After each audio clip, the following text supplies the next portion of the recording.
First কাজ করবেন, ফুজুল কি বাদ করবেন, এগুলো করতে গিয়ে আপনি দেখবেন অত কঠিন হয়ে গেছে। এত বেশি মানুষের সাথে মেলামেশার দরকার নাই, প্রয়োজন যতটুকু অতটুকু করবেন।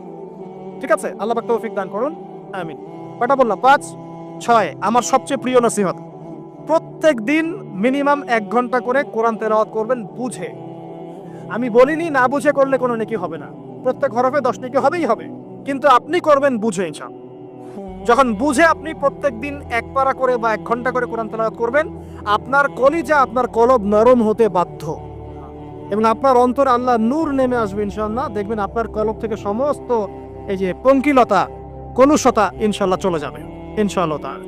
দুটো জিনিস অন্তরকে পবিত্র করে ফেলে, এক হচ্ছে কোরআন তেলাওয়াত, আর এক হচ্ছে বেশি থেকে বেশি আল্লাহর জিকির এবং ইস্তেগফার। তো কোরআন তেলাওয়াত বাড়িয়ে দেন, আল্লাহ পাক সবাইকে কোরআন তেলাওয়াত করার তৌফিক দান করুন, আমিন। যারা শেখেন নাই আজকে ওয়াদা করেন যে কোরআন আপনারা